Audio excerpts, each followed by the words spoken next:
What if Robb Stark marched on King's Landing? Let's explore the depths of it in the video. Robb Stark watches as the Lords assemble at Riverrun. Aside from the Northmen, some of the Riverlords have started to trickle in. The Freys and Mallisters rode with them to defeat Jaime at the Whispering Wood, but now Brackens, Blackwoods, Pipers, Darry, and Vances also join them. With these lords come contingents of soldiers, bolstering their army by hundreds more. The lords also promise more men from their domains once they march out. In all, Robb could potentially raise an army of nearly 20,000 men between the northern cavalry with him and the Riverfolk gathering. That is not even mentioning Roose Bolton's host in the Twins, which is licking its wounds, but still intact. Yet with this army's arrival comes the question of what their next move is. Jaime and his army have been scattered, but Tywin has regrouped in Harrenhal with nearly 20,000 men.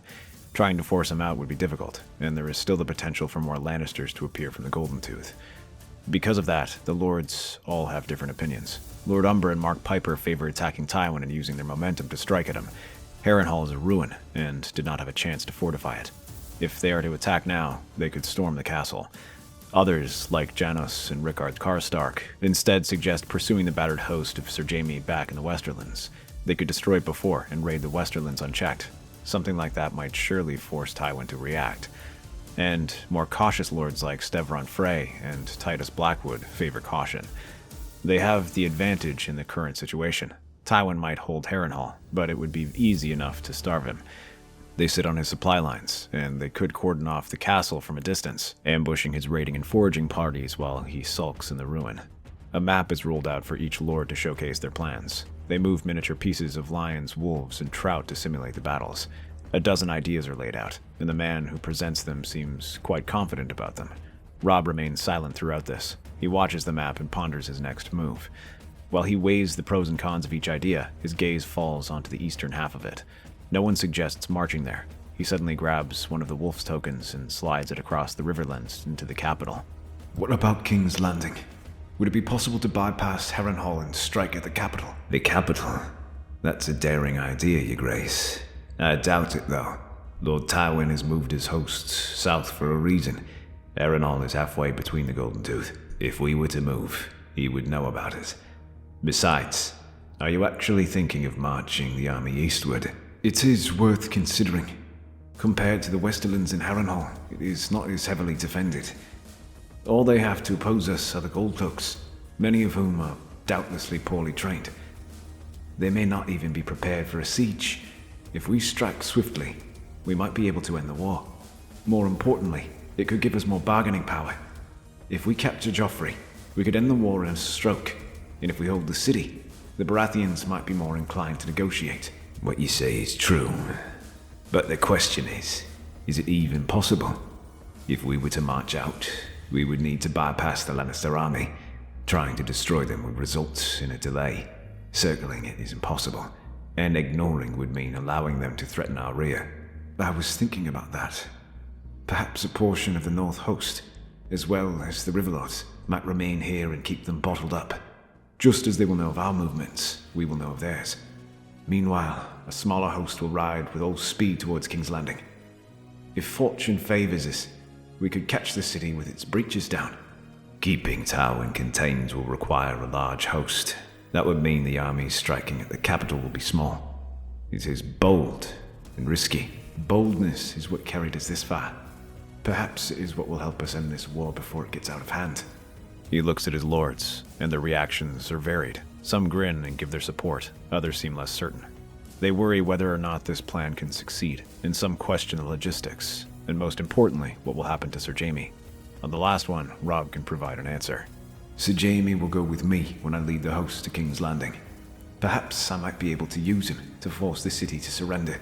That is an equally controversial decision.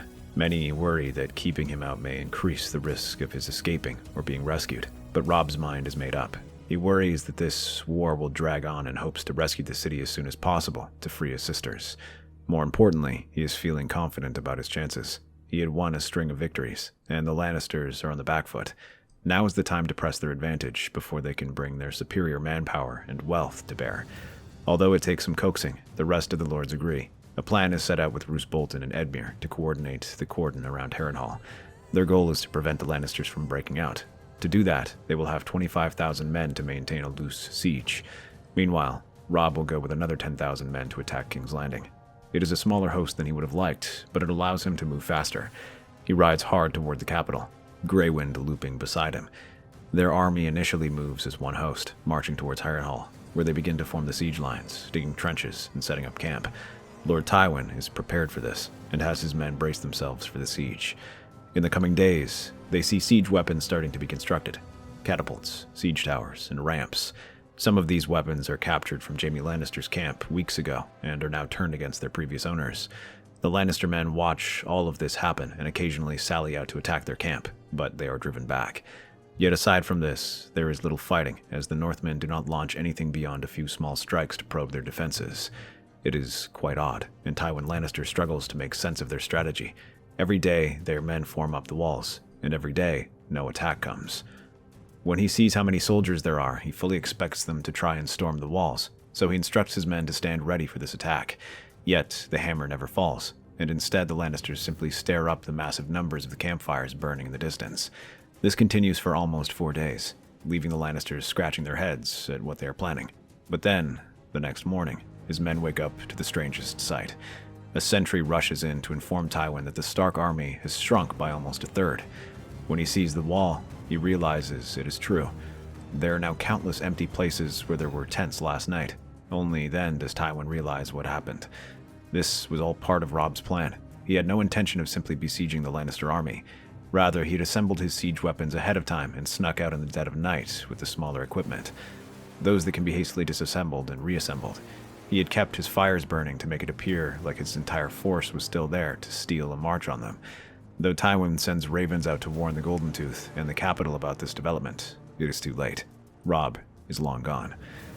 Even with this warning, they are still able to loop around the God's Eye and arrive at King's Landing within a week.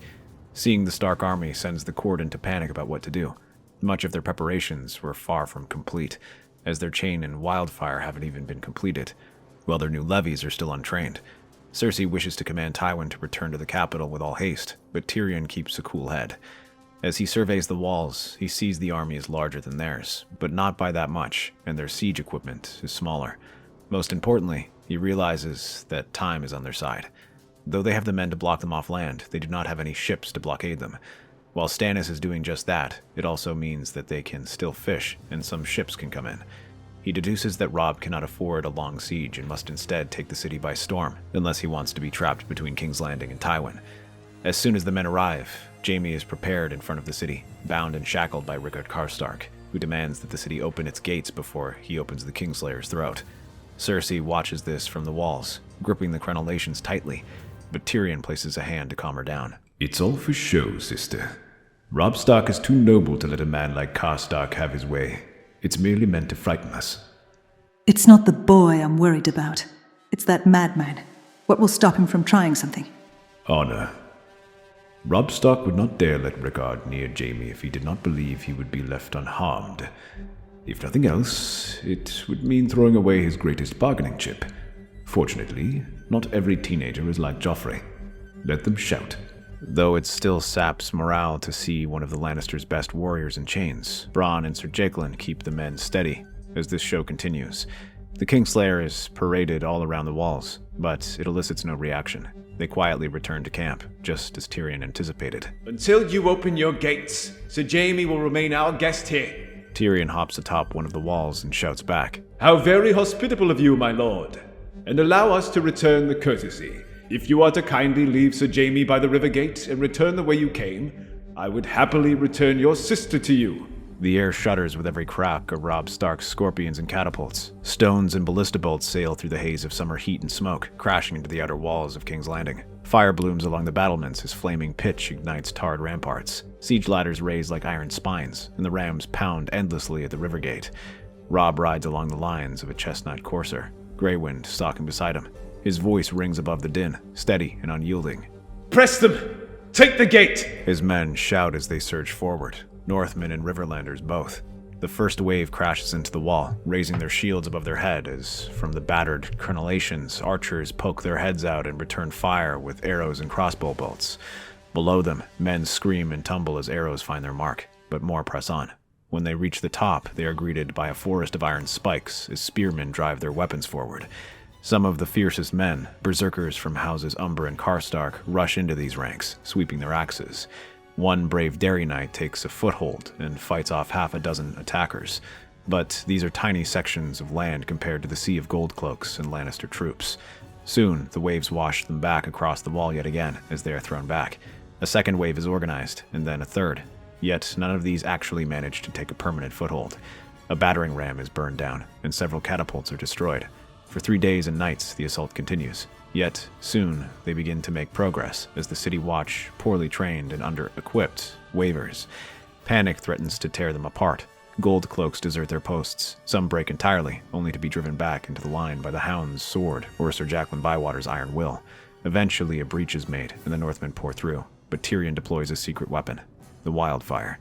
What little of the substance they have is unleashed onto the breach, setting fire to the ground around it, leaving men inside the city trapped while those outside cannot support them.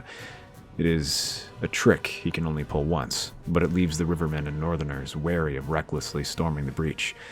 On the walls, Tyrion limps from parapet to parapet, barking orders, forcing order where chaos creeps in. He curses every delay, every torchlight signal from Robb's camp that means another battering ram has been wheeled forward. The Stark boy is relentless. Tyrion pens raven after raven, sending them across the Crownlands, begging for support, demanding it. Lords Rosby, Stokeworth, Hayford, and Riker all stir, but it will take days to mobilize their troops. Still, their levies begin to gather. Every day more banners rise in the forests to the north, and the road to Duskendale teems with fresh men-at-arms. In Harrenhal, Tywin Lannister fights his own battle. The Stark Riverlander cordon around the castle tightens with each passing day. Roose Bolton leads sorties that strike at foraging parties, while Edmure Tully's men clog the roads with ditches and traps. Tywin orders attacks day after day, testing for weakness, seeking a breach. The Mountain's men and brave companions spearhead these assaults, leading daring strikes and suffering heavily for any information. But at last, he finds a weak point commanded by the Darrys. Their men are battered, and they are still adjusting to having a young lord instead of Sir Rymond. Under the shadow of Harrenhal's broken towers, the lion roars. Steel meets steel in the fields outside. Messengers are hurriedly sent to nearby pipers and glovers to assist them, but the Darry men are too busy protecting their little lord instead of halting their advance. The nearby armies crash on the Lannister flank. Thousands fall, but a cap is opened as Sir Gregor commands the vanguard and sweeps through the enemy soldiers. Tywin breaks the noose. His host bursts through the northern lines. Loss is staggering. More than a third of his army is lost, but a hardened core remains intact. He rides west at first, then swings south, looping wide and around the God's Eye just as Robb Stark had done. Robb hears the news 2 days later. A horn sounds across his camp as ravens arrive, its seal broken by Lord Karstark himself. Tywin is broken free. A grim council follows. Grey Wind snarls at the tent flaps as Robb stares at the map, jaw clenched. We failed. If Tywin strikes from the rear and the Crownlanders from the north, we'll be crushed between them. The next morning, the order is given. The siege lifts. Siege towers are burned. Rams are pulled back. The Northmen begin to retreat, aiming to march north and then arrive back at the Riverlands through Maidenpool. However, they did not get too far. A Crownland host blocks their path. They number some 6,000 men. They block their path along the road. But Robb does not yield. Not yet. Though his army is reduced by about 7,500 men, he gives battle. The Crownlanders are green, and Tywin is still some distance behind them. If they smash through this small host, they have a chance, and he sends heavy horsemen forward to batter their ranks. The line manages to hold up from the first blow. A second cavalry charge causes cracks, and a third threatens to break them. Grey Wind and Robb personally lead this attack. The wolf tears at the soldiers and horses, while Robb roars at his men to keep fighting, and that they are almost through. He commits his entire force, and they prepare to simply smash through their army. Then, horns sound behind them, and in the distance, Lannister banners flutter in the wind. There, Robb turns to see them. They initially mistake it for Tywin's army, but it is too small, numbering only about 2,000. Instead, it was a desperate attack from the city. The force is commanded by the Hound and Sir Jacqueline, consisting of all their best Goldcloaks, as well as every man-at-arms and knight they can scrounge up. They take the army in the rear, and the numbers swing back into the Lannisters' favor. With their force fully committed to battle, they cannot redeploy, and the army is completely crushed. By the end, Robb Stark is killed, with most of his men. A few manage to slip through by fighting their way out, but it is a small fraction of their army. The force manages to rescue Sir Jaime, who is nearly slain by a group of desperate Northmen, but is saved by the Hound. As they regroup at the capital, both sides move to lick their wounds. Though Tywin was successful, his army suffered heavy losses. Even the fresh troops from the Crownlands do not fully replenish his forces. They certainly don't give him enough men to challenge Renly, who has up to 80,000 swords with him. Abandoning Harrenhal also means they have lost their land route to the Westerlands, tenuous as it might be. The remainder of Robb Stark's army remains in the Riverlands, and they can invade the west if they truly wish, leaving Tywin without the means of reaching them. Thankfully, that seems unlikely, as the Starks are hardly in a better position. On top of the heavy losses they suffered, Robb's death also means that they are a kingdom without a king. Though Roose Bolton and the Blackfish take command, they do not command the same authority as the Young Wolf, and their army is battered. Worse still, reports soon circulate of Ironborn raiders attacking the north. This comes at the perfect time, as they seize Moat Cailin and cut the remaining Northmen from their homes. With the Riverlands already reeling from the war, they do not have the means to sustain the war forever. If Tywin wants, he can grind their forces down through attrition and eventually crush them. However, that isn't what he wants, and instead of armies, he sends ravens. Now that he is in King's Landing, he sends word to them, offering peace. They will all bend the knee, but in exchange, the crown will not only forgive their rebellion, but also provide them with money and aid in rebuilding and retaking their homes. Some, like the Blackfish, are disgusted and wish to reject it outright, but others are more open. The losses they suffered have taken the fight out of many houses, and they seriously consider these terms. The first of these is House Bracken, which sends a raven, offering to bend the knee. They are followed by Houses Went, Darry, Piper, and Goodbrook. The Northmen eventually come to terms, especially once Roose Bolton takes command. The Leech Lord doesn't see this as a defeat, but an opportunity. He writes to Tywin and secretly makes a deal with him. He convinces the other Northmen to lay down their weapons if he is given Sansa Stark and other prisoners. As the Stark girl has already publicly denounced the rebellion, and with Robb dead, there is less risk in releasing her. Tywin agrees, and a meeting is set up in Maidenpool, where Roose and the remaining lords of the North meet up. There, Tywin presents Sansa Stark, as well as captured lords and knights from the North, the likes of Medgar Serwyn, Sir Wendell Manderly, Harry Stark, and Sir Donald Locke. You have come with fewer men than I expected, Lord Bolton. I've come with enough to hear you out, and return north without issue, should we come to terms. That should be simple, assuming you're a man of your word. I am a man of many words. It depends on which ones benefit me. Then let these benefit you. Sansa Stark will be returned to your care, along with the surviving northern prisoners. In return, your armies stand down. The North bends the knee. And what of the Riverlands? The Riverlords will follow your example, or be made to. Either way, they are not your concern any longer. I intend to end this war without further waste. That includes unnecessary executions, or costly rebellions. You'll give me the girl, and the prisoners, as a gesture of trust. Break your word, and I'll have her head sent to you in a box carved from the wildwood you worship. No need for threats, my lord. I prefer quiet transactions. Then we understand each other. A moment passes. Roose finally nods, and Tywin motions. The doors open. Sansa Stark is let in, followed by the battered northern captives. She sees Roose, but not her brother. Her hands tremble slightly, but she bows her head. As promised, all these are handed over while the Lannister prisoners are exchanged. Roose promises to keep the army in check as they march back north. Although Tywin wishes to use them in the war against Renly, he does not fully trust them and would rather they turn back. Tywin also upholds his part of the bargain and sends word to Pike about their invasion. While Balon Greyjoy has long hated the Starks, he holds the old line in high regard and responds to his message well, especially when Tywin offers an alliance. The Greyjoys initially propose an alliance against the North, asking that whatever they conquer will be ceded to them. But Tywin rejects this and instead commands them to vacate all the captured territory they've taken. Instead, he offers them something better, a joint invasion of the Reach. He promises them rich territories in the south if they help him, something Balon gladly accepts. Soon enough, his fleet pulls out of the captured northern castles and sails south towards the Reach. By now, Renly has learned of Tywin's victories in the Riverlands and realizes his forces are weakened. As a result, he finally decides to march.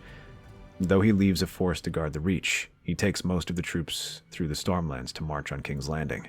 By the time Tywin is ready to move, the youngest Baratheon has already crossed Storm's End and marches up north. Mace Tyrell is also planning his invasion of the Westerlands, which remain virtually undefended, as Sir Stafford Lannister is still trying to train his new host. Because of that, they are taken completely off guard when the Ironborn strike. They appear suddenly off the coast of the Shields, by sailing in the open sea rather than along the coast. This leaves the defenders in shock, and the towns are quickly captured. Raids all across the coast soon follow, which burn markets, sack villages, and place castles under siege. Word is sent to the Redwinds to gather their fleet and scatter them. Meanwhile, Mace reluctantly postpones his plans for an invasion to march his army south to support the Redwinds. A token force is kept at the Westerland border to prevent the Lannisters from attacking. That is, until a force of Riverlanders strikes. These men are placed under the command of Walder Rivers, one of the few houses whom Tywin trusts, if only because the Freys served the strongest side. They led a small force of Brackens, Wents, and Vances to outflank and hit this border force. The army is scattered, and the Lannister host under Sir Stafford rides south to confront them. War tears through the Reach like a sudden storm. Castles burn, villages fall, gold is looted, and grain silos are empty. Tywin had permitted them to take whatever they wished in their invasion, and after suffering from the attacks of the Lannisters a few months back, the Riverlords are eager to replenish their grain stores. Behind their army comes a small horde of oxes, horses, and mules to haul their ill-gotten gains back to their castles. The Riverlords strike fast, and when resistance gathers, they vanish up into the hills. While some houses like the Tullys, Blackwoods, and Mallisters refuse to take part, they are left isolated. From the sea, the Ironborn descend like vultures. Balon Greyjoy's longship surrounds the waters of the Arbor and the Shields. Old Town's bells ring in panic as word spreads. Black tide sails spotted off the Mander. Pike's Krakens at the harbor mouth. Towns are sacked. Ports are looted. Even Redwind ships burn if they are taken off guard. While the High Towers and Redwinds have ships aplenty, mobilizing them takes time, and this allows the speedy longships to disappear back the way they came, leaving them to chase the Kraken's tentacles. Mace is not idle through this war, as he rallies the lords of Oakhart, Ashford, and Rowan to confront them. For weeks, the Riverlords and Ironborn carve their way across the fertile lands of the south. They pillage gold and crops, driving terrified farmers from their fields. When they do clash, the fights are inconclusive, and they are happy to accept the losses. They know this conquest cannot last. Renly has taken the bulk of the Tyrell host eastward, but they mean to bleed the Reach dry while they can. And bleed it does. But then Renly acts. He detaches 20,000 men from his main host under Randall Tarley to restore order. These men, though slower, march with discipline and purpose. They clash with Frey-led forces outside Bitterbridge, forcing them into retreat. And that is just the beginning. As they return south, Lord Randall deploys his cavalrymen to chase down the Riverlords while his foot advances towards the coast to supply the Redwinds with marines to attack the Ironborn. Ironborn ships meet Redwind galleys in open waters and are driven off. Slowly, the Reach stabilizes. The Riverfolk pull back, melting into the hills, while the Ironborn reboard their ships and vanish into the Western Sea. Back in King's Landing, Tywin Lannister remains where he is, preparing for Renly. He fortifies the capital, levies more troops from the Crownlands, and hires sellswords from Lys and Tyrosh. To isolate Stannis Baratheon, Tywin turns to diplomacy. He sends secret missives to Lord Montfort Valerian, proposing a match. Princess Marcella Baratheon for Manfred's heir. The message promises wealth, status, and autonomy. The Valerians had fallen a long way since their time as one of the great houses. What Tywin offers is a chance for them to rebuild their trade fleet, attract sellers, and refill their coffers, something they never had under Baratheon rule. For the Lannisters, it offers them a loyal vassal who can guard the Blackwater from future blockades. Though Montfort is sworn to Stannis, the offer tempts him, especially as Dragonstone's chances of success grow slimmer and slimmer. The war has changed and evolved, and they should change with it. Simultaneously, Tywin plays a subtler game. Lord Sunglass, Stannis' most devout follower, his brother, Gunser Sunglass, was arrested for demanding clemency for loyalists and questioning the burning of idols. This public punishment fractures what remains of the Narrow Sea Lord's shaky support. A promise of amnesty is all it takes for Lord Gunser and his knights to retreat. Secret orders for his ship and men to abandon Stannis are also sent, leaving Stannis' already small army thinned even further. Watching his fleet dwindle, his ranks thin, and his vassals turn away, Stannis finally decides he cannot hold Dragonstone, so he abandons it. Gathering what men he has left, he boards his fleet and sails south, away from the Crownlands, away from defeat, to try and rebuild his strength elsewhere. His ships soon arrive in Dorne. He seeks House Martell's aid, betting on their hatred of the Lannisters and the promise of vengeance for Elia and her children. He knows Doran Martell to be cautious, but also patient. Perhaps with time and the right words, Dorne may yet raise its banners for him. In the meantime, he focuses his efforts south, turning his army to the Stone Steps to secure it. Here, he gets Dorne's backing to secure it for himself, and uses it as a base to raid the shipping lanes. But beyond that, he cannot do much more than this piracy and raiding of the coasts. This leaves Tywin free to deal with Renly, who continues his push towards the capital. Soon enough, they reach the Crownlands, where they find the Lannister army waiting for them. South of the city, Renly Baratheon arrays his banners in full splendor. Stags and roses flutter proudly above 80,000 men. Knights from the Stormlands polish their armor. Reachmen sharpen their lances. Lords Morrigan, Caron, and Rowan ride beneath the golden sun, flanking their young king. Before them, across the parched fields, stand the Lannisters. Tywin commands barely half the number, 30,000 strong, after they had scraped up sellswords, crownlanders, and whatever remains of the western hosts. The banners of House Lannister flutter in tired gusts. The men advance, careful to hold their nerve as the Tyrell cavalry rushes at them. The sellswords and men-at-arms hold this charge, buckling under the assault. A few even mutter amongst themselves, questioning why the Tyrells are attacking them. They heard whispers that Lord Tywin had offered Margaery Tyrell to Joffrey if they were to defect. Many had hoped that they would cross their banners, yet no betrayal has surfaced. Not yet. Instead, they watch as the Lannister cavalry meets with the Tyrell forces. Their horsemen clash, but the Reachmen outnumber Tywin's force almost 3-1, scattering the Westermen and leaving the infantry to stand alone. Renly strikes first, sending his vanguard to break them. Sir Guyard Morrigan leads the charge, crashing into the Lannister center with hundreds of knights. The front buckles. Crownlander levies are the first to break, but Tywin holds his core in place with brutal efficiency, where they slowly give ground. To help him, Sir Gregor leads a brutal counterattack, hacking through Rowan men and shattering the first wave. He keeps them back for Tywin to retreat, but Renly does not let up. He sends in wave after wave, his numbers rolling across the fields like thunder. The mountain is consumed by this charge, and his army is crushed. Yet the Lannisters manage to retreat to the walls, steadily making their way back into the walls. Lord Randall Tarley leads a wedge through the center, cutting into the Gold Lions with cold, precise discipline, but the rest of the army manages to escape. Renly himself rides with the Stormlords on the right, his antlers held high as he carves through the outer lines. Flaming arrows arc from the city, but they do little to halt the push. The Baratheon army surges forward, swords high, ready to claim the gates. To them, they have won the battle and are now eager to push forward. And then, it happens. A shriek splits the sky. From the battlements, clay pots are fired from trebuchets and land in the center of the Baratheon lines. The earth itself seems to scream as wildfire explodes beneath the Baratheon front. Entire groups of men disappear in jets of emerald fire. Their armor cooks them alive as horses rear, screaming as their flesh melts. It is Tywin's last gambit. Quietly, over the weeks, he has had the pyromancers create more wildfire. And with the wildfire they have managed to obtain, it throws the Baratheon army into confusion. Panic spreads like a plague. Knights burn in their saddles. Reachmen scream as their banners catch fire. What was once a glorious assault becomes a rout. Renly is thrown from his horse by the force of an explosion, his armor scorched and blackened. Within minutes, the tide turns. The Lannisters sorties out and finishes them off. The retreating men are cut down or yield. By nightfall, only the Reachmen and Stormlanders inside are prisoners. Tywin watches from the hill, face unreadable, but there is a slight note of approval as he watches the battle come to an end. Renly is dragged before the Red Keep. There, he is given the choice. You have fought well, my lord, but you must see that your rebellion is at an end. Those who followed you have bent the knee, so it is your time to join. You think I would just bend the knee to this? We all know the truth of your grandchildren. And how convenient it is that this leaves you as successor. But your family has spread the story, and yet, who believes you? He spreads his arms out to the gathered lords and ladies who have yielded to him.